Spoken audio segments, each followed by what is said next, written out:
Coucou mes gazelles, bienvenue pour la suite de votre initiation à la cartomancie avec l'oracle G toujours. J'espère que vous allez bien, que vous vous portez bien. Et donc on continue avec, comme annoncé, la carte du point d'exclamation. C'est une carte qui pose réflexion, c'est une carte qui peut laisser perplexe, quel que soit en fait le contexte dans lequel elle peut sortir, quelle que soit la question, s'il y a une question précise, quel que soit le domaine.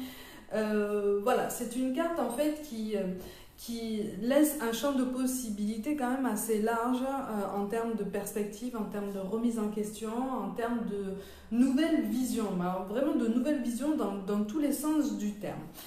En tout cas, quel que soit le domaine, moi je la trouve très intéressante cette carte parce que quel que soit le domaine, elle a tendance à te conforter un petit peu dans tes ressentis. Donc elle a tendance à te pousser, si tu veux, à faire davantage confiance en ton intuition, en tes pressentiments, tu appelles ça comme tu veux. C'est une carte, surtout quand elle tombe à l'endroit, qui te dit là tu es très très bien parti pour que ce qu'on t'annonce en fait se déroule comme tu espères, ou en tout cas comme tu espères ou comme tu redoutes. C'est toi qui vois. D'accord, c'est toi qui vois comment tu abordes un petit peu ton présent, tes lendemains, sachant que, je le dis souvent, la temporalité est très fluctuante. Le temps, alors si je te dis que le temps n'existe pas, ça va être quand même assez flou comme idée. Le temps est très subjectif. Okay, c'est-à-dire que ce qui peut, à ton sens, prendre énormément de temps parce que tu es dans l'impatience, parce que tu es dans l'attente, parce que tu es dans la projection, surtout si ça implique quelqu'un d'autre, ça peut prendre une temporalité beaucoup moins pénible en fait pour la personne en face de toi, d'accord? Que si c'est par exemple au niveau relationnel, ok? C'est pour ça que je te dis que la temporalité est quand même très subjective. En tout cas, c'est une carte en effet qui t'annonce aussi, qui peut t'annoncer l'imminence de ce que tu penses. C'est quelque chose qui peut vraiment te dire que, effectivement, ce dont il est question peut arriver peut-être un petit peu plus tôt que prévu. Quel que soit le domaine en question, encore une fois, et quelle que soit ta situation. Donc c'est encore une fois une réassurance sur le fait que tu peux passer la seconde tranquillement dans tes projets, puisque ça va bien se passer, en fait.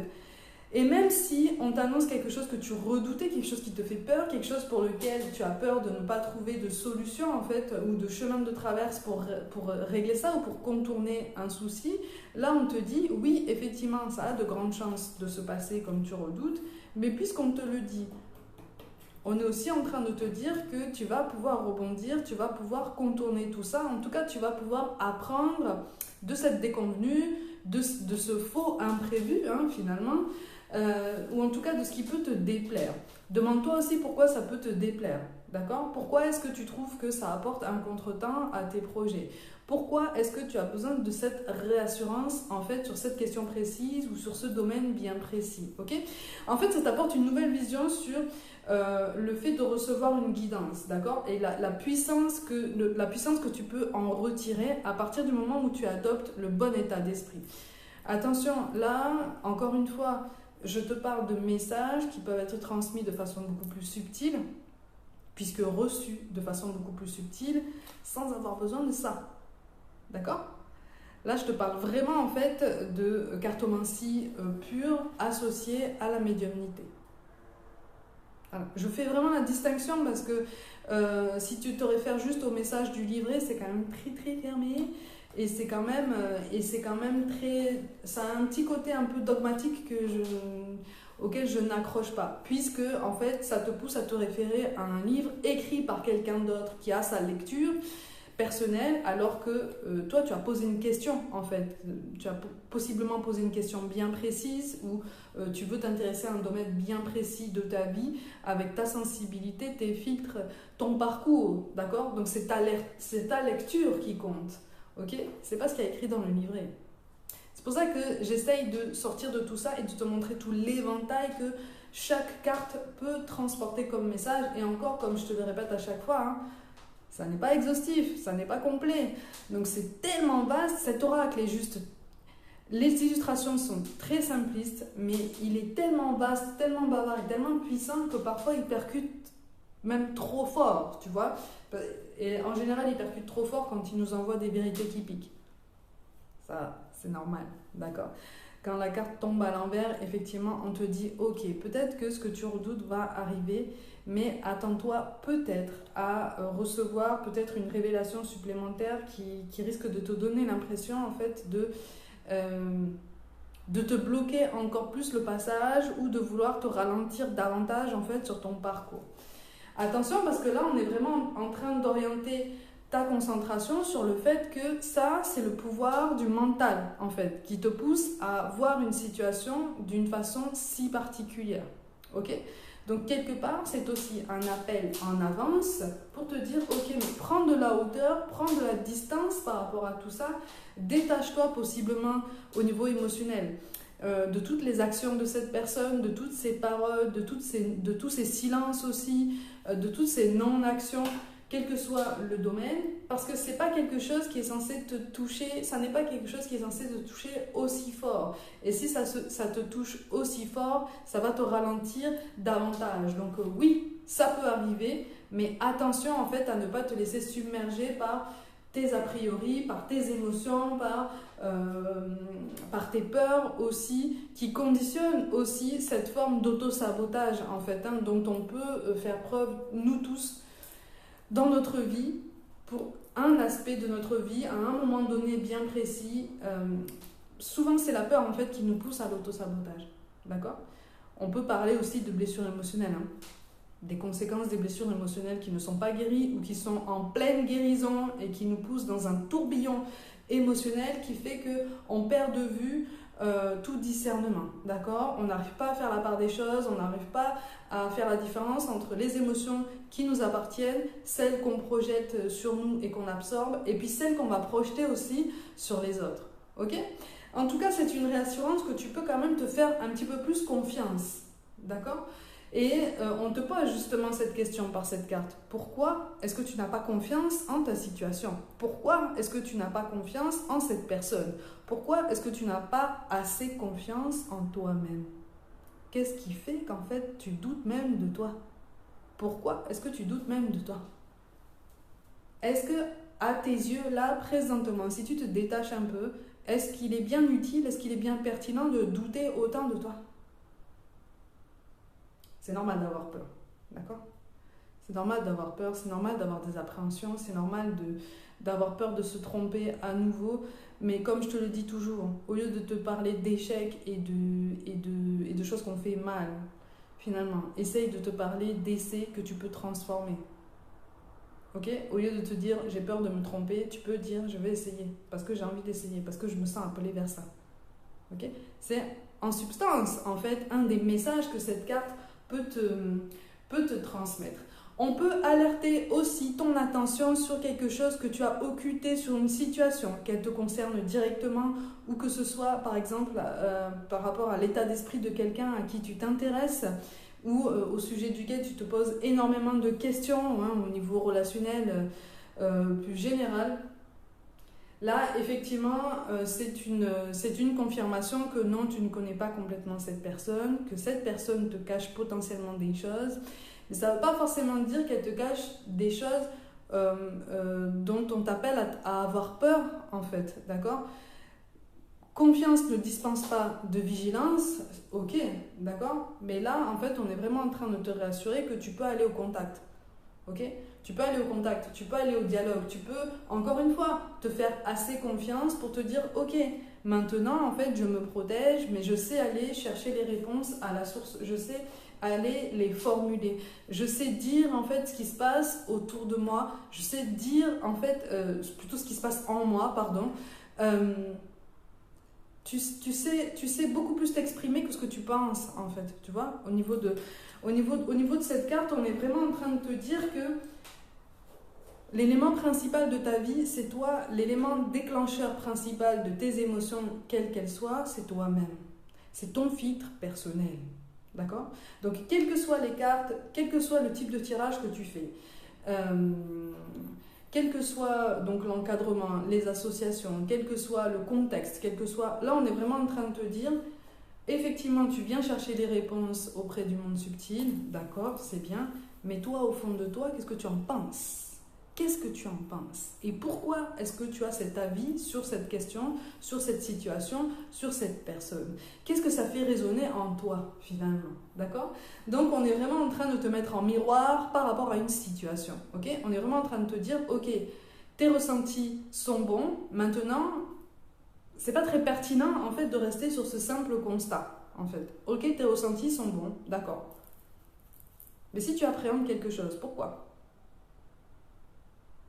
Tu vois, c'est un appel, si tu veux, à te pousser à trouver, aussi bien en toi-même qu'autour de toi et dans tes réflexions, toutes les solutions qui peuvent exister, tous les chemins de traverse que tu peux emprunter par rapport à une question qui te taraude, en fait.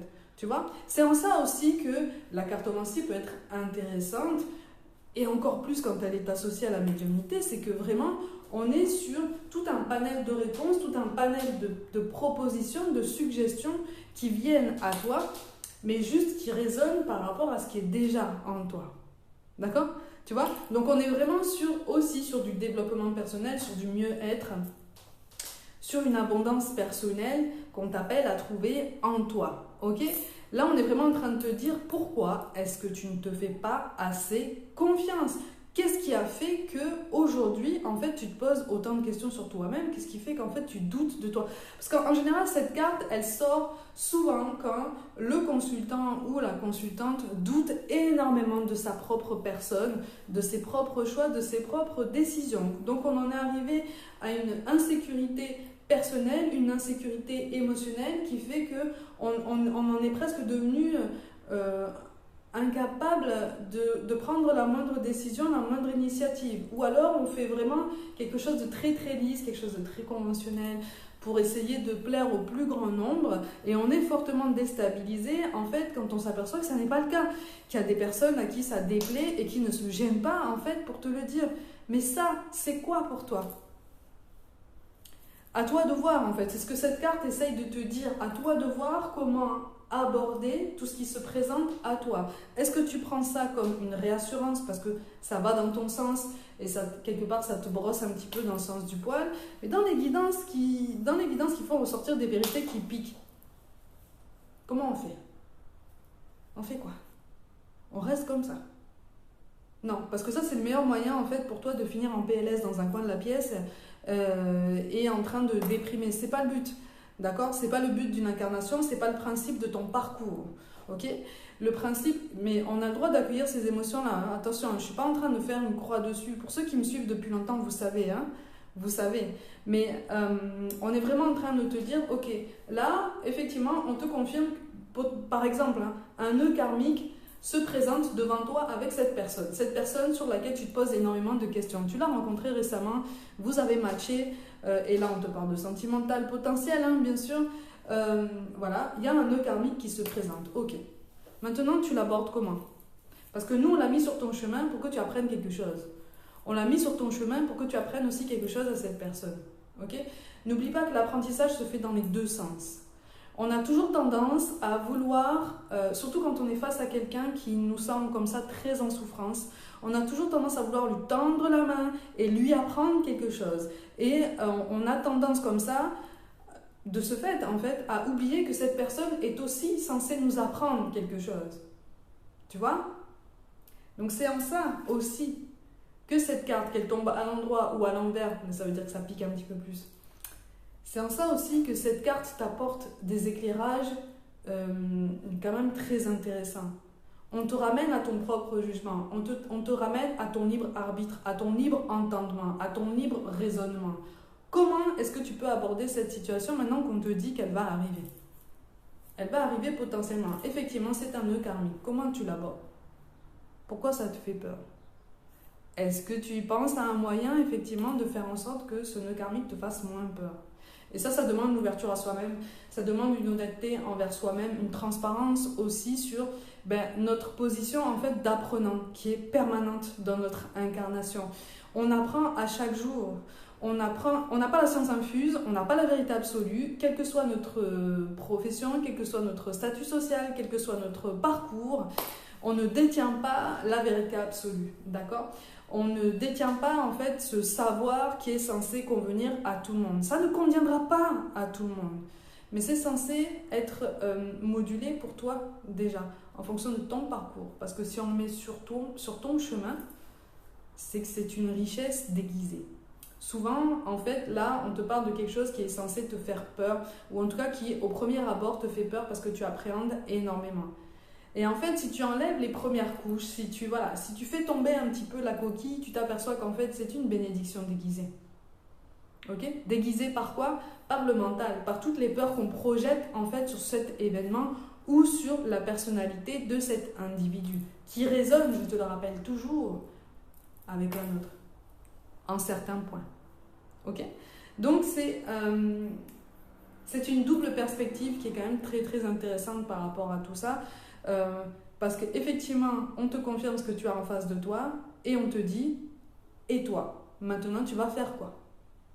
Mais on ne te met pas au défi, en fait, tu vois. On ne te met pas dans la défiance. On te fait confiance, déjà. Tu vois ce que je veux dire ? Là-haut, on te fait confiance, déjà. C'est juste qu'on veut voir, on essaye de te pousser, en fait, à voir par toi-même comment tu peux rebondir. Comment tu peux rebondir pour la première fois ou pour la énième fois, puisque tu transformes les essais à volonté. Ok ? Mégazen, comme d'habitude, prenez soin de vous, croyez en vous. Pour tout contenu complémentaire sur les autres réseaux, tout est dans la barre de description. Hein. Rejoignez-moi notamment sur Instagram et sur TikTok. Je vous envoie tout mon soutien, vraiment, et je vous dis à très vite.